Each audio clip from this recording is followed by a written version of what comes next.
The dust of late summer settled on Arthur Jenkins's land like a sigh.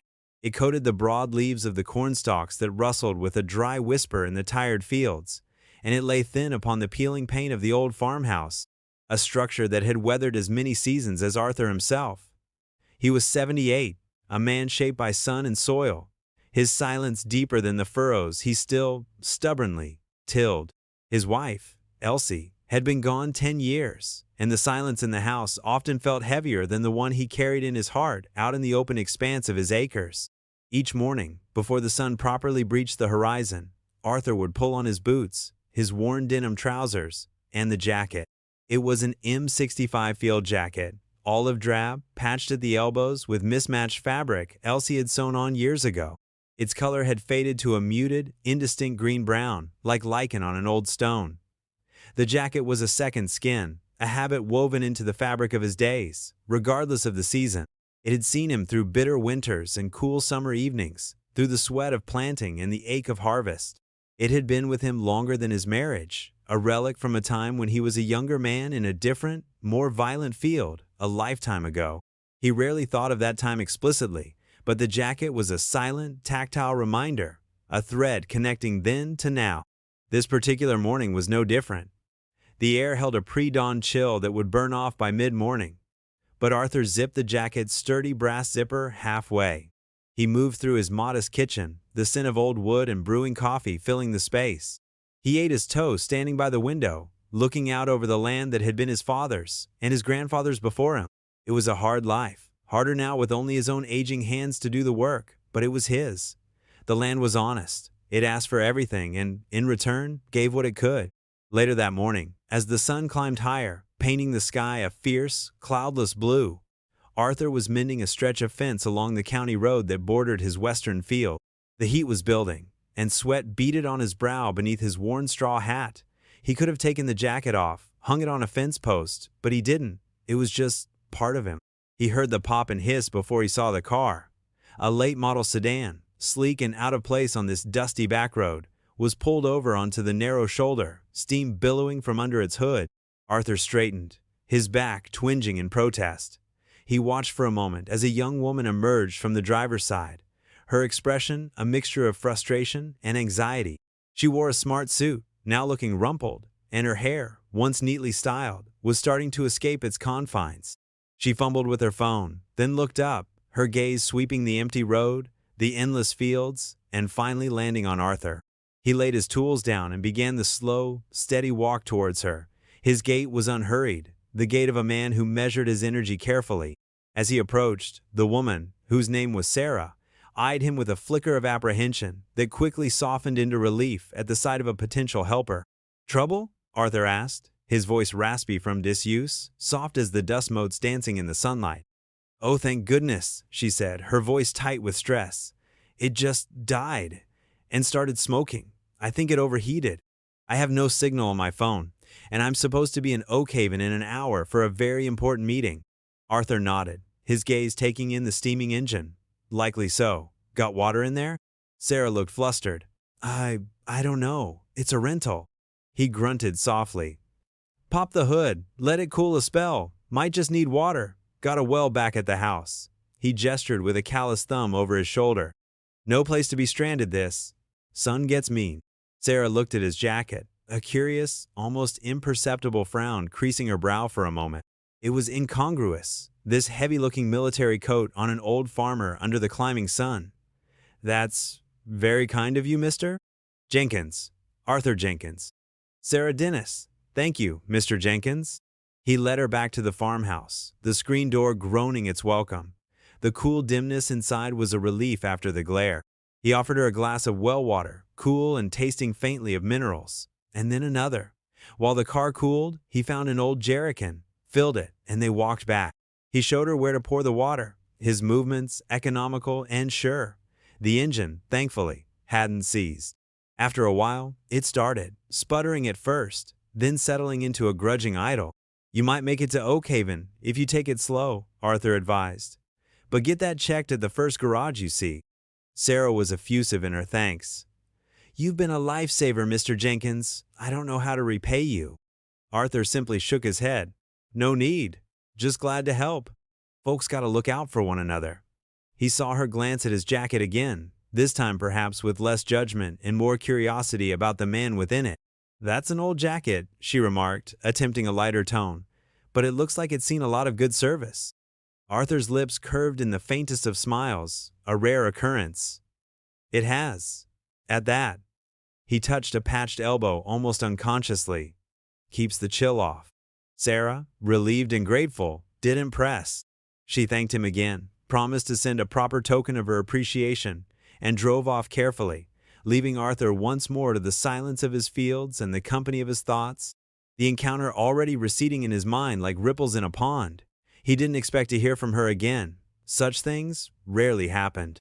Life in the small community of Harmony Creek, the nearest town to Arthur's farm, ambled on at its own pace. Arthur made his weekly trip to the feed store and the grocer, his M65 jacket, a familiar, if somewhat peculiar, sight to the townsfolk. He was a quiet man, and his old-fashioned ways, symbolized by that ever-present jacket, often set him apart. One Saturday morning, at the counter of Henderson's Feed, Grain, Tom Henderson, a man whose girth spoke of prosperity and good home cooking, was chatting with young Billy Evans, who was home from college for the summer. Arthur stood patiently waiting his turn, examining a display of new work gloves. "Morning, Arthur," Tom called out, a little too loudly, a forced heartiness in his tone. Arthur nodded. Tom. As Arthur moved to pay for his sack of chicken feed, Billy leaned towards Tom and muttered, just loud enough for Arthur to catch if he'd been listening for it. "Still rocking the Army surplus, huh? You'd think he'd get too hot in that thing." Tom chuckled, a low rumble. "Old man Jenkins. He's been wearing that jacket since before you were born, Billy. Part of the landscape, like that old oak on Miller's Ridge." There was no real malice in it, more a sort of dismissive amusement, the kind reserved for harmless eccentrics. They saw the jacket, but not the man, nor the history stitched into its seams. Arthur paid for his feed, his face impassive. He had heard versions of such comments for years. They were like pebbles in his shoe, annoying but endured. He did not offer explanations. He did not seek their understanding. His service was a closed chapter, a private account between him and his memories, and Elsie, who had understood without words. Before heading home, he made his customary stop.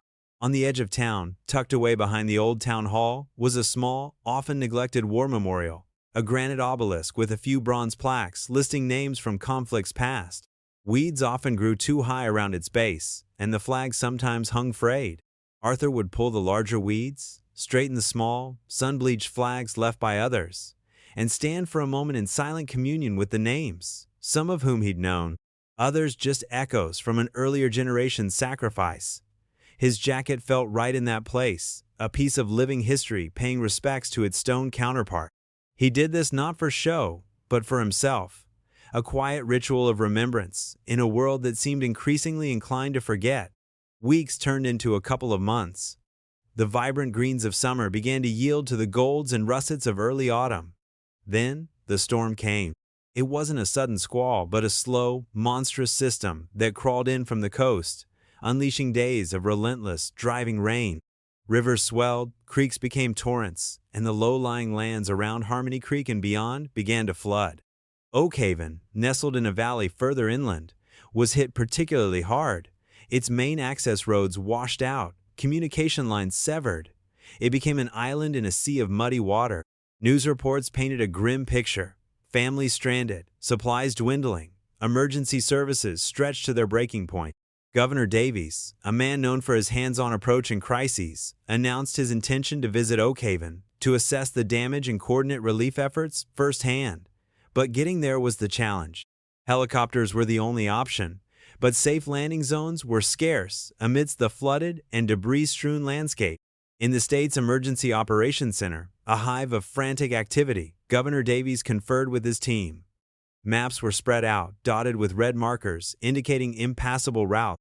Sarah Dennis, now looking every bit the composed and efficient aide despite the surrounding chaos, listened intently. The governor, a tall man with a shock of graying hair and the weary eyes of someone carrying immense responsibility, slammed a hand on the table. "We need to get in there. People are counting on us. Find me a viable LZ, somewhere high and dry, close enough to Oakhaven." Pilots were skeptical. The terrain was treacherous. Then, a memory surfaced in Sarah's mind. A dusty road, a steaming engine, an old farmer in a faded green jacket, and wide, flat fields stretching towards a solid-looking farmhouse on a gentle rise. "Governor," Sarah spoke up, her voice cutting through the anxious murmurs. "There might be a place, a farm, about 10 miles west of Oakhaven, on higher ground. I was stranded there a couple of months ago. The owner, an old farmer named Arthur Jenkins, has extensive fields. They looked solid, clear." The governor turned to her, a flicker of hope in his eyes. "Are you sure, Sarah? Can we trust it?" "He was kind, sir, very capable. His land is well kept. It's worth a look on the satellite imagery at least." She hesitated, then added, "He seemed like a man you could depend on." The geographical analyst quickly pulled up the coordinates.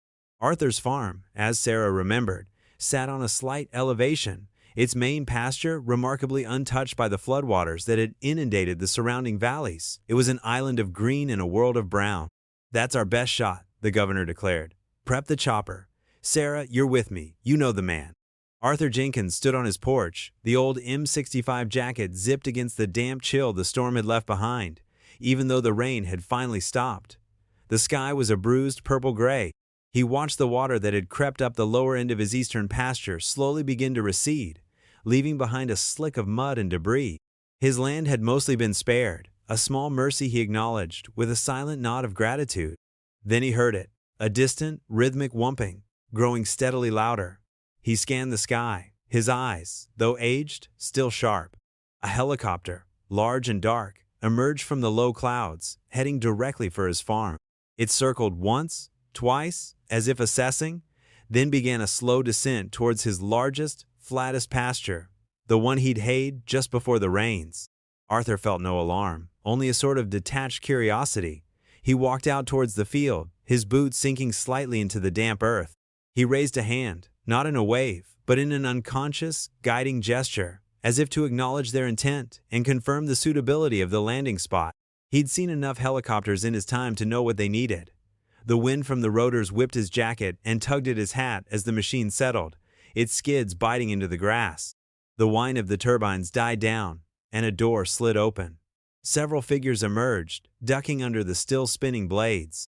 The first was a state trooper in uniform, then Sarah Dennis, her face serious but relieved, and finally, a tall, imposing man who carried himself with an air of authority Arthur recognized even before he saw the official insignia on his windbreaker, Governor Davies.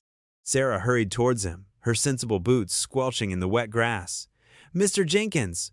Oh, thank goodness you're all right. I hoped we'd find you." Arthur met her with a calm nod. "Miss Dennis, figured you might need a dry spot to set down."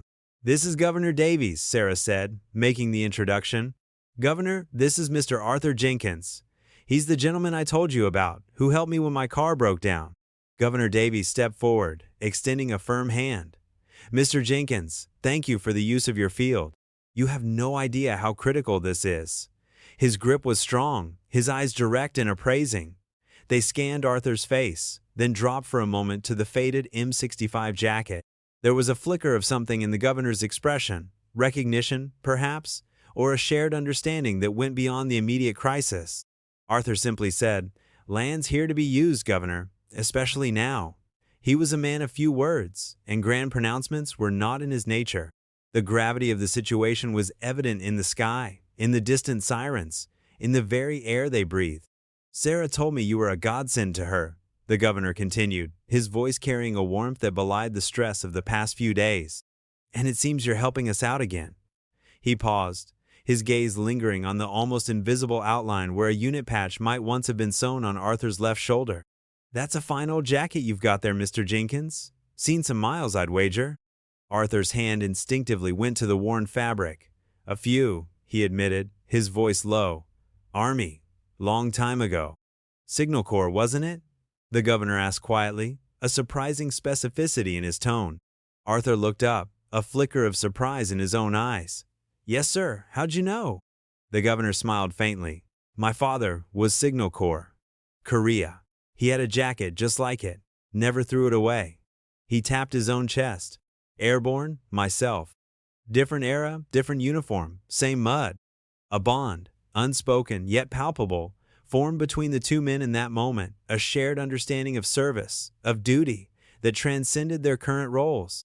Arthur, the quiet farmer, and Davies, the state's leader, found common ground on a patch of wet pasture, connected by a piece of faded olive drab cloth and the echoes of oaths sworn long ago. Arthur felt a warmth spread through him that had nothing to do with the jacket. "Good men in the Signal Corps," he said, a rare offering. "The best," Governor Davies agreed. "The lifeline." He looked around at the devastation visible even from this small height. "We need lifelines now more than ever." At the edge of the field, near the county road, a small knot of people had gathered, drawn by the unusual sight and sound of the helicopter. Among them were Tom Henderson and Billy Evans, who had been trying to assess damage to a culvert nearby when the aircraft appeared. They watched, mouths agape, as Governor Davies, the most powerful man in the state, stood talking with Old Man Jenkins, not with condescension or haste, but with what looked like genuine respect, even deference.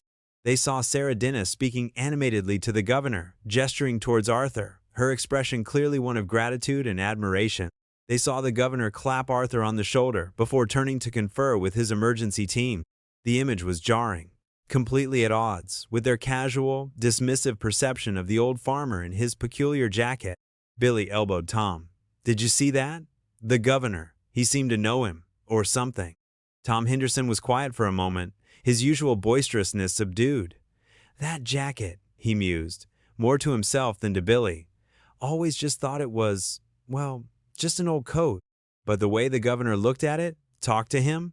He trailed off, a slow flush of understanding and perhaps a little shame creeping up his neck. Their small-town snickers, their easy labeling of Arthur as an anachronism, suddenly felt petty and ignorant. They had seen the uniform, but never the man who wore it, nor the weight of experience it represented. Now, in the reflected light of the governor's esteem, Arthur Jenkins seemed to stand taller, his quiet dignity imbued with a new, undeniable significance. Governor Davies and his team spent an hour coordinating with local emergency responders who had made their way to Arthur's farm, using it as a temporary staging point. Before reboarding the helicopter, the governor sought Arthur out again. He found him by the fence line, calmly observing the activity, an island of stillness in the organized bustle. "Arthur," the governor said, dispensing with the formal "Mr. Jenkins," "I can't thank you enough for this." He gestured to the field. "And for what you did for Sarah, and for your service, long ago. It all matters." He reached into his own pocket and pulled out a heavy, burnished bronze coin. He pressed it into Arthur's calloused palm. A small token from the state, but also from one old soldier to another. Arthur looked down at the challenged coin, its surface cool against his skin. It depicted the state seal on one side and an eagle in flight on the other, with the words, "Service, Sacrifice, Gratitude." He closed his fingers around it. "Thank you, Governor. Wasn't expecting anything." "Men like you rarely do," Davies said with a wry smile. "Is there anything your community needs? Anything I can do while the state's attention is focused here?" Arthur hesitated. He wasn't one to ask for things. But he thought of the rutted, poorly maintained access road to Oakhaven, a problem long before the flood. He thought of the small, underfunded clinic in Harmony Creek. "That road into Oakhaven, Governor?" He said quietly, "It's always been bad. Makes it hard for folks, even in good weather. And our clinic, it does its best with very little." The governor nodded, his expression serious. "I'll look into it, Arthur. I promise. We need to rebuild stronger than before." He shook Arthur's hand once more. "You take care of yourself, and that jacket."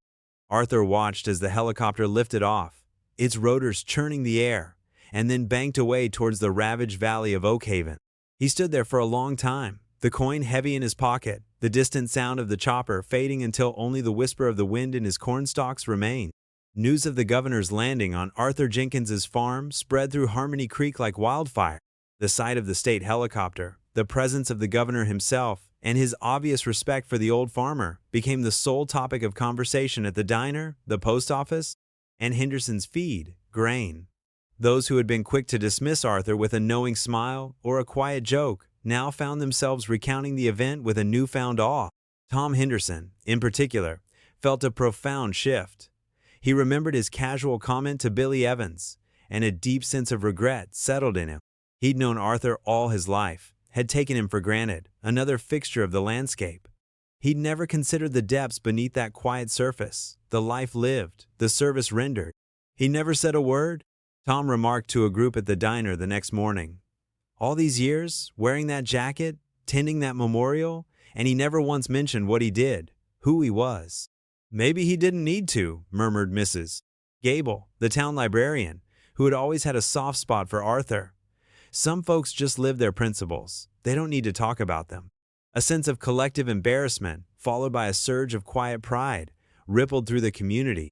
Arthur Jenkins, their Arthur, had been recognized by the governor, not for wealth or status, but for character, for quiet acts of kindness and steadfastness. The old M65 jacket, once a symbol of his eccentricity, now seemed to transform in their minds into a badge of honor. A few days later, as the floodwaters fully receded and a fragile sense of normalcy began to return, a pickup truck, followed by another, rumbled down the lane to Arthur's farmhouse. Tom Henderson was in the lead, Billy Evans beside him. Several other men from town were in the truck beds, along with tools and lengths of new fencing. Arthur was on his porch, mending a piece of harness, when they pulled up. He looked up, surprised, as the men climbed out. Tom approached, hat in hand, his usual bluster replaced by a quiet sincerity. "Morning, Arthur. We, noticed that stretch of fence down by the creek took a beating in the storm. Figured you could use a hand setting it right." Billy Evans, equally subdued, added, "Yeah, Mr. Jenkins, and we heard your old tractor's been giving you trouble. Jed here is pretty good with engines." Arthur looked from their earnest faces to the tools in their hands. He saw no pity in their eyes, only a genuine offer of help, of camaraderie. For a moment, he was speechless. Then, a slow smile, wider and warmer than any they had seen from him before, spread across his face.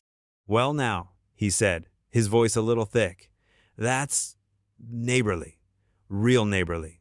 Coffee's on the stove if you've a mind for it first." They worked together through the morning, the sounds of hammers, saws, and quiet conversation replacing the earlier silence of Arthur's solitary labor. They repaired the fence, tinkered with the stubborn tractor until it coughed back to life, and cleared debris the storm had washed into his lower field. There were no grand speeches, no apologies for past dismissals, just the easy rhythm of shared work, a silent acknowledgement of a debt of understanding now being paid. Arthur, working alongside them, felt a lightness he hadn't experienced in years, a sense of connection that warmed him more than his old jacket ever could. That evening, as the sun dipped below the horizon, painting the sky in hues of apricot and rose, Arthur sat alone on his porch. The air was cool and clean, carrying the scent of damp earth and the promise of autumn. He pulled the governor's challenge coin from his pocket, its bronze surface gleaming softly in the fading light. He thought of Elsie, of the life they had shared on this land, of the quiet strength she had always possessed. He thought of the men who had come today, their unexpected kindness, a balm to an old wound he hadn't fully realized he carried. He walked slowly, stiffly, to the small, carefully tilled patch behind the house, where every year he planted Elsie's favorite strain of tomatoes, the seeds saved from one harvest to the next. The plants were mostly done now, their fruit picked, their leaves browning. He knelt, not without effort, and picked up a handful of the dark, rich soil. It was cool, yielding, full of the scent of life and decay, of endings and beginning. He let the soil sift through his fingers. The land endured. It demanded, it challenged, but it also sustained. And perhaps, he thought, so did the human heart, in its own quiet, stubborn way. He would save the seeds again this year. He would plant again in the spring. Under the vast, open sky, with the first stars beginning to prick the twilight, Arthur Jenkins felt a quiet sense of renewal, a deep and abiding peace. The laughter had faded, replaced by the enduring echo of kindness given and kindness returned.